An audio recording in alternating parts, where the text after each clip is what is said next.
por una vida feliz, un programa que te brinda aquello que tu alma anhela escuchar.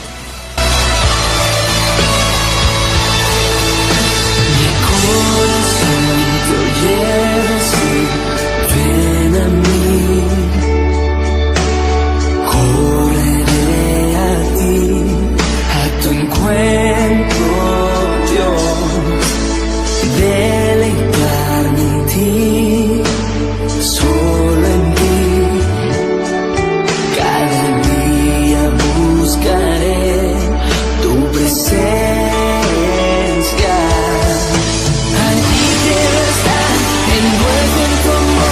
Por la eternidad, eres mi cielo, aquí quiero estar, envuelto en tu amor, eres mi hogar, eres mi cielo.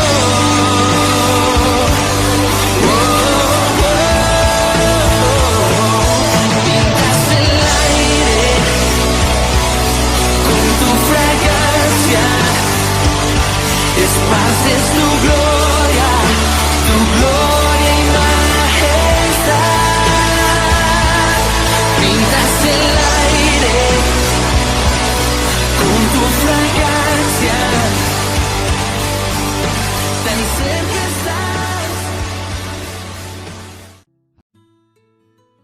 La tolerancia es una gran herramienta para todo líder que busca ser espiritualmente inteligente y de todo ser humano que quiere ser feliz. Hola mi querida audiencia, sean bienvenidos a este nuevo programa número 71 y vamos a continuar con la lectura del libro de Ricardo Perret, Inteligencia Espiritual para Líderes. Hola Carlita, ¿cómo estás? Muy buenas tardes, queridos amigos, amigas. Buenas tardes, Octavio.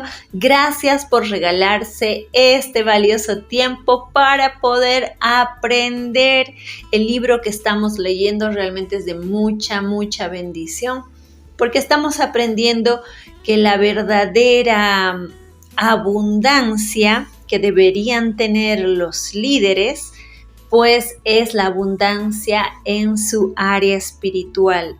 Y si nosotros tenemos líderes abundantes espiritualmente, pues obviamente que en lo físico, en el plano material, va a haber también esa abundancia monetaria. Y no solo eso, también van a ser líderes que se preocupen de crear abundancia en lo emocional para sus familias, para su entorno en general. Así que continuemos y vamos a hablar o vamos a leer, mejor dicho, sobre lo que es intolerancia entre credos y filosofías. La fuente de toda guerra y de todo conflicto entre los seres humanos es la intolerancia, el deseo de imponer a otros una creencia, un dogma, una ley, una cultura o un hábito.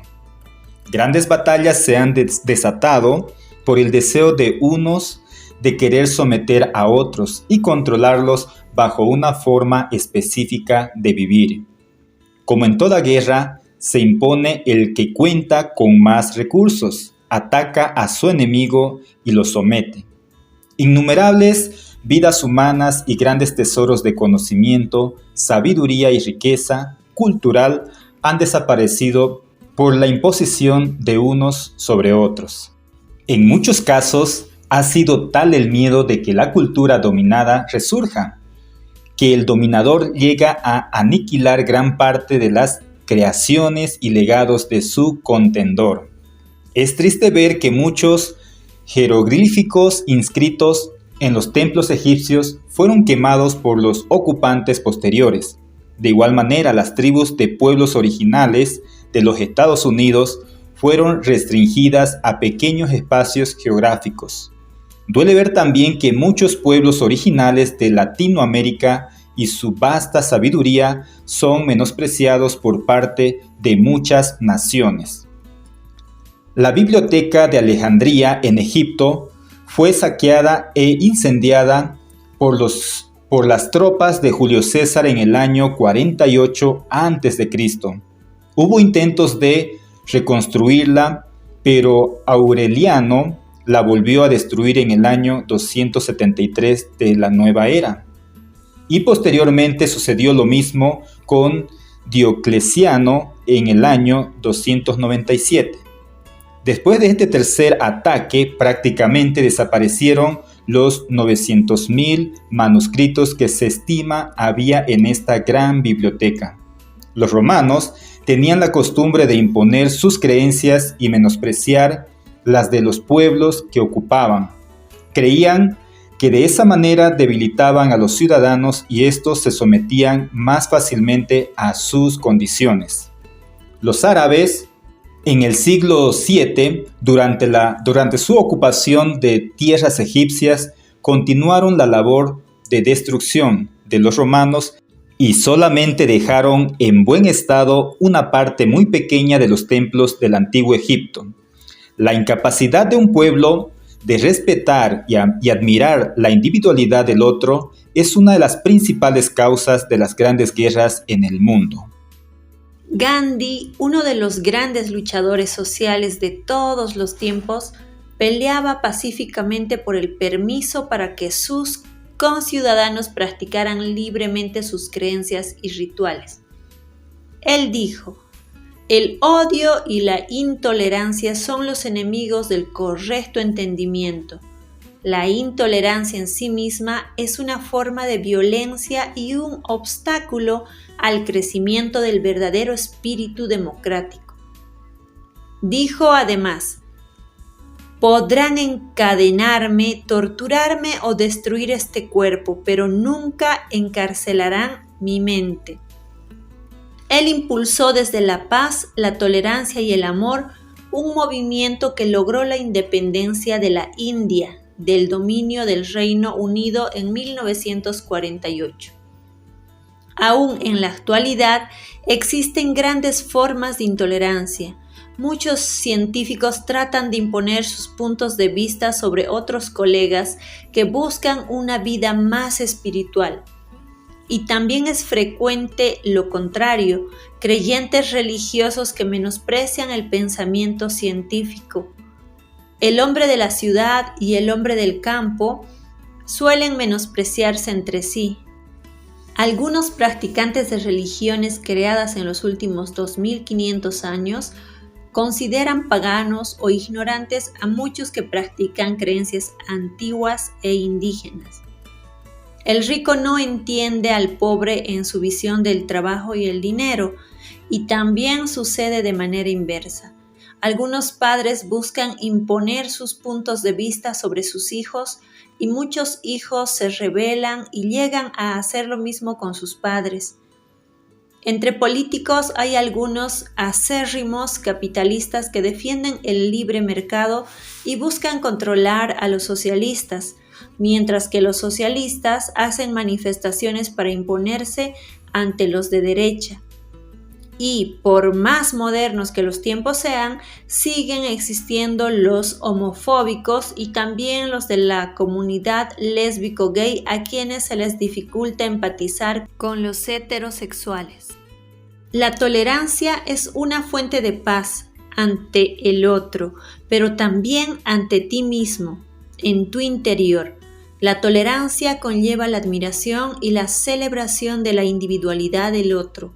Y al admirar y al celebrar al otro, admiramos y celebramos a Dios Creador, porque nos hizo a todos diferentes y nos otorgó libre albedrío. La tolerancia es una gran herramienta para todo líder que busca ser espiritualmente inteligente y de todo ser humano que quiere ser feliz. La tolerancia te motiva a escuchar y conocer al otro. Conocerlo te permite amarlo y amarlo te permite hacer equipo con él o ella. Por ello, la tolerancia te permite integrar grandes equipos y acercarte a grandes talentos. En mi camino de reconexión espiritual, que se inició en octubre del 2014, como lo cuento en mi libro La Montaña, volumen 1, decidí vivir en carne propia muchas metodologías, filosofías, rituales y creencias, porque sabía que de todas podía aprender mucho. Y así ha sido. He aprendido de los wixárikas, así como de los mayas en las selvas del sureste mexicano y de Guatemala, del budismo, el judaísmo, la cábala y el cristianismo. También de muchas metodologías basadas en el yoga, el reiki y el tai chi, y de los isayas y de los monjes benedictinos, incluso de los denominados ateos. He aprendido mucho. Hoy sé que la tolerancia se vive cuando uno aprende a celebrarlo todo y a todos, y de esa manera uno honra la creación de Dios.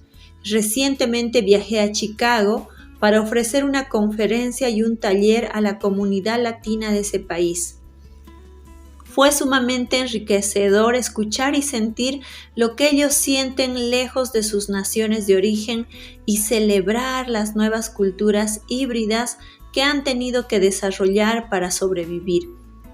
Al finalizar mi viaje me llevaron a conocer un templo Bahá'í, un lugar espectacular.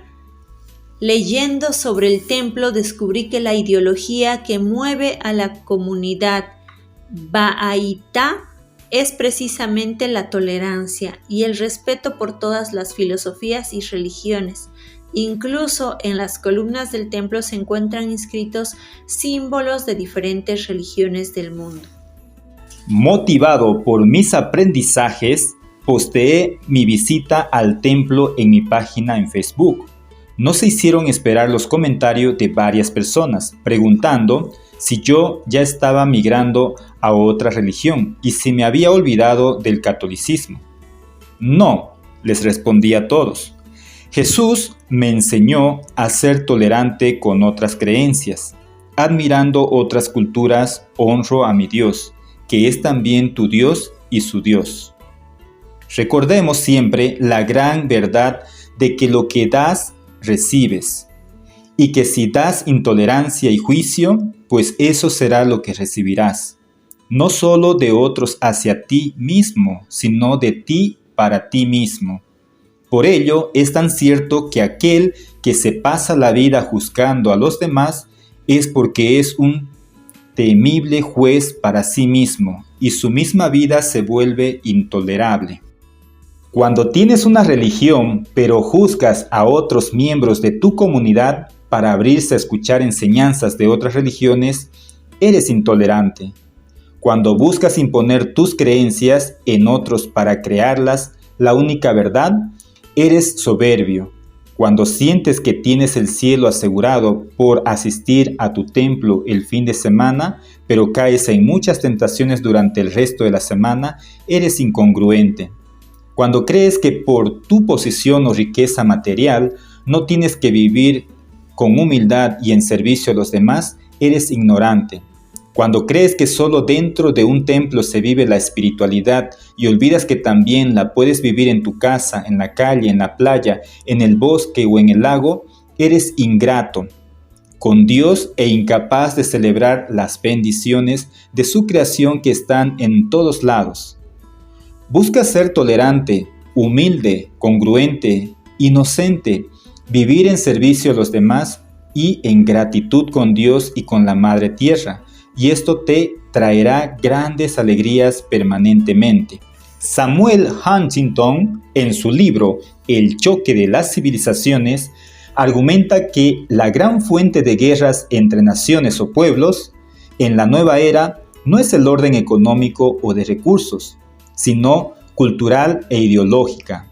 De hecho, en la actualidad una enorme cantidad de conflictos ya son de esa naturaleza, como los registrados entre musulmanes y judíos, musulmanes y anglosajones, musulmanes e hindúes, capitalismo y comunismo, China y Corea del Norte, o tantos otros que podemos encontrar en menor escala en África. Y mientras no predominen en las naciones del mundo líderes inteligentes y espiritualmente, Los conflictos se mantendrán vigentes y ocasionarán pérdidas de vidas humanas inocentes y estragos económicos. Venezuela, un país que había vivido en paz durante muchas décadas, está sumido actualmente en una situación dramática y triste. Dos ideologías se enfrentan desde hace varios años y el diálogo se ha roto. Las evidencias muestran un deterioro económico, social, político, cultural, de salud, educativo y turístico. Cientos de miles de personas han abandonado el país y billones de dólares han sido trasladados a otros países. En este hermoso país hace falta retomar el diálogo desde el amor, hacer a un lado los egos y las ambiciones personales y poner a la colectividad en el centro de la mesa. El amor al país y a sus ciudadanos es lo que debe de mover cualquier idea, acción o discusión.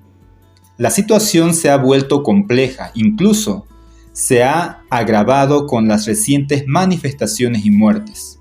Venezuela requiere con urgencia un conjunto de liderazgos inteligentes espiritualmente, de ambos lados, que llamen al diálogo pacífico y se busquen acuerdos sólidos y permanentes. La fuerza nunca será el camino a la paz y a la convivencia armónica. Actuar tomando como argumento o provocación emocional lo sucedido en el pasado solo empeorará la situación. Es imperativo actuar en el presente desde la cordura y el amor, viendo hacia el futuro, entendiendo que el pasado ha sido un gran maestro para ambos lados. Cuando los conflictos culturales se intensifican, conllevan peleas y muertes y generan sentimientos de venganza que se siembran no solamente en las generaciones actuales que los padecen, sino en las nuevas generaciones de niños y niñas. Y son ellos los que harán la guerra en el futuro, tratando de vengar a sus padres y a sus abuelos. La venganza es producto del odio y del miedo acumulados en el corazón y en la mente de las personas, la que provoca autoataques emocionales así como ataques físicos y verbales hacia los rivales. Es triste saber que en muchas escuelas de gobierno y negocios y también en muchas escuelas militares se transmiten más las enseñanzas de Nicolás de Maquiavelo que las de Jesús, Buda o Krishna. Maquiavelo, un estratega y asesor político del Renacimiento italiano, recomendaba a los gobernantes de su época que, si hay que herir a un hombre, la herida debe ser tan severa que no se tenga que temer su venganza. En pocas palabras, lo que él recomendaba es que el dolor que se cause al prójimo debe ser tan fuerte que no le queden ganas de vengarse, porque asumirá que el ataque sería brutal nuevamente. Y fue esto lo que motivó a los Estados Unidos a lanzar las 2 bombas atómicas en Japón en 1945, con lo cual buscaban que la señal fuera tan poderosa que no le dejaran dudas al mundo entero de la fuerza militar y decisión de ataque de este país. Y sin embargo, ha sido el país que más conflictos bélicos ha perdido en todo el mundo, entre ellos los de Corea y Vietnam. Incluso la guerra en Irak no se puede considerar como ganada por ellos, y decenas de atentados terroristas en su propio territorio y embajadas en suelo extranjero evidencian el odio y el resentimiento que han sembrado. En lo personal, creo que el perdón, así como las disculpas, son virtudes muy poco utilizadas en los entornos políticos, gubernamentales y militares.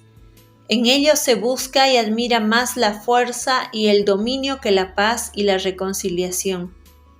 Allí pareciera no existir la capacidad de reconocer que se ha procedido erróneamente y por ende les resulta extraño pedir disculpas. ¿Cuál fue la última vez que escuchaste a un presidente o un comandante militar pedir disculpas? ¿O bien ofrecerlas? Y claro, el ecosistema político está lleno de amenazas, ofensas, ataques verbales y declaraciones de guerra. Estados Unidos ha vivido bajo la consigna "el que no está conmigo está contra mí", frase que recitó el presidente Bush al declararle la guerra a sus enemigos, los que creía que habían atacado a los Estados Unidos derribando las Torres Gemelas en Nueva York. Y sin embargo, lanzó la guerra contra Irak, una nación que no era culpable de esos atentados en particular. Amenazar a otras naciones que nada tienen que ver en un conflicto y arrastrarlas a la guerra a la fuerza es un acto cobarde y que mal habla de quien lo lleva a cabo. El perdón es para los fuertes, la venganza es para los débiles. El perdón lo otorga y lo pide quien es capaz de observarse y busca la paz en su interior y con los demás. La venganza la busca quien al tratar de profundizar en su interior no logra cavar hondo. Sus fuertes emociones negativas se lo impiden y no puede encontrar el amor. Vamos a continuar con la lectura en el capítulo número 3, la desconexión espiritual. Después de haber realizado cientos y cientos de regresiones a las personas para contribuir a su sanación emocional, he encontrado que la gran mayoría de ellas ha vivido momentos de desconexión espiritual. ¿Qué quiere decir esto específicamente? Que casi todos hemos vivido momentos de profundo dolor, coraje, ira, impotencia, incluso vergüenza, en los que nos hemos desconectado de Dios, del universo y de nuestras creencias espirituales. Algunos, sumidos en momentos de sufrimiento, han culpado a Dios por la muerte de su ser muy querido y han gritado y maldecido, embargados por pensamientos tales como: ¿por qué me arrebataste a mi madre?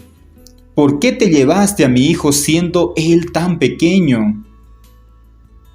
Y por creer que Dios o el universo son los responsables de su tragedia, los culpan y se desconectan de ellos.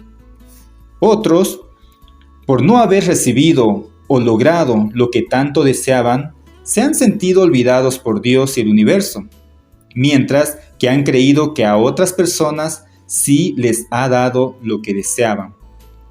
Estos celos y envidias han generado también una desconexión espiritual por coraje o ira. Tal vez te ha pasado que al compararte con los demás, te has sentido en desventaja y has culpado al Creador o a diferentes entidades, santos o ángeles del plano espiritual. Otra causa de la desconexión espiritual surge de la decepción de hechos y acciones de los líderes religiosos, quienes aprovechándose de su posición han aplicado de manera incorrecta su espiritualidad, ya que para muchos la religión es la única forma que conciben de vivir su espiritualidad, y que los religiosos son los representantes de la vida espiritual que conocen. Al ver que su conducta ha sido incorrecta y en muchos casos abusiva, se han decepcionado de la vida espiritual.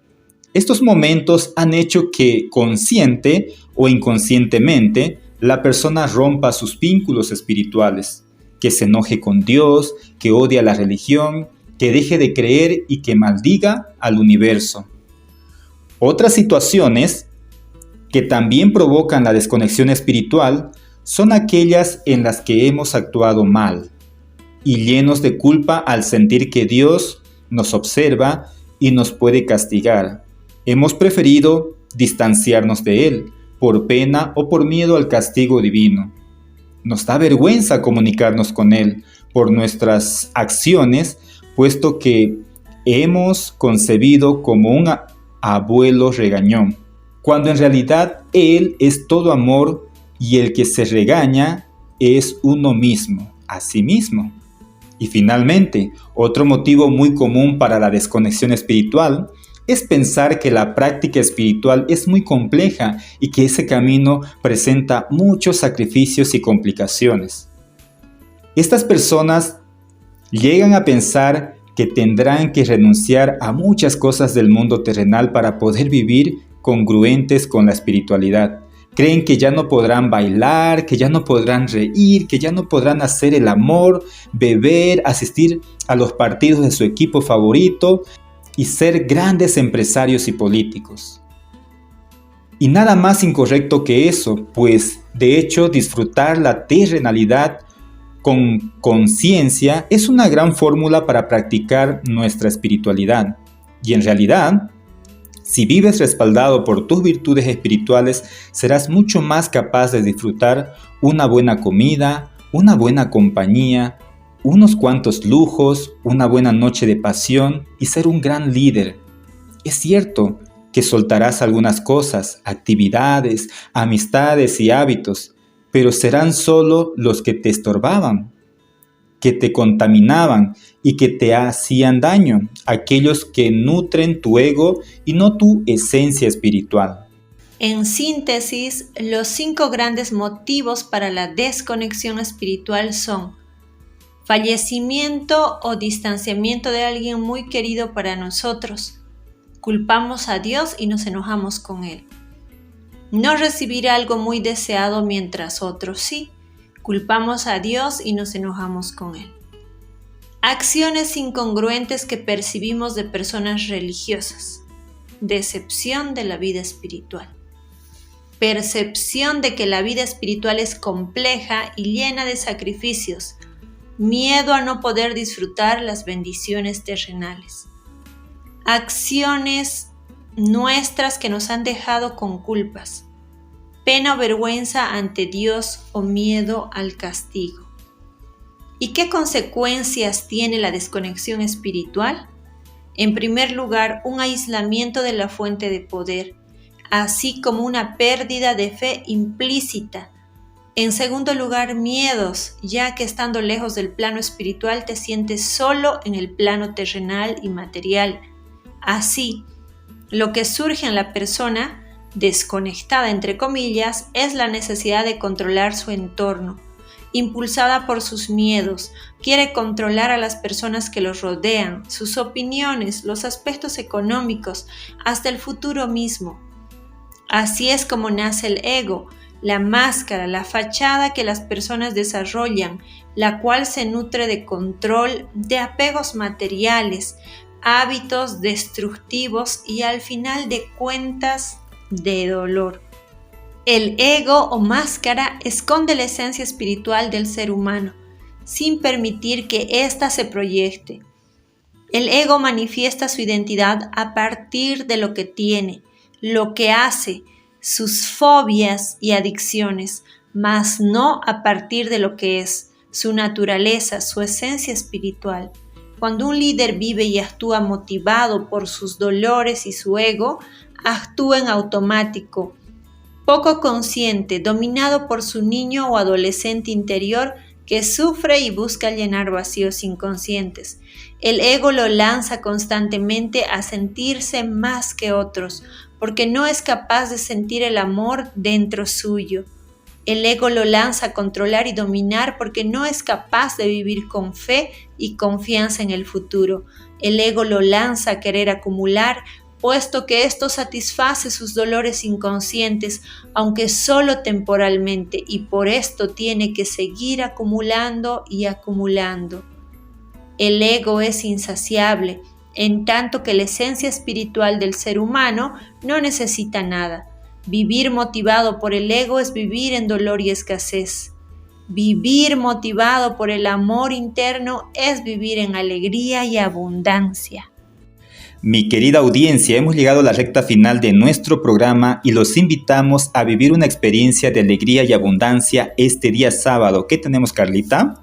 Este sábado tenemos el segundo taller vivencial para madres. Hablaremos sobre la biodecodificación y manejo del déficit de atención y o hiperactividad en niños y niñas. El sábado a las 19 horas. Puedes comunicarte al siguiente celular para poder hacer tu reserva y participar de este taller al 785 45 709 te lo repito, 785-45-709. La inversión es de 80 bolivianos. En este taller, todas las madres que asistan podrán identificar la causa raíz del por qué se activó ese síntoma en sus niños. Tendremos un espacio de sanación emocional para las madres y aprenderán junto a nosotros técnicas que podrán aplicar junto a sus niños y así lograr la recuperación. Debemos creer y debemos mantener una fe firme de que tener una salud plena es realmente posible. Pero inicialmente debemos ver en nuestro interior, sanar todo lo emocional para que el cuerpo físico asimile para sí mismo esa sanación y lo puedas ver en el plano físico material. Es hora de despedirnos. Gracias por su tiempo y que tengan un fin de semana súper bendecido. Hasta el próximo viernes.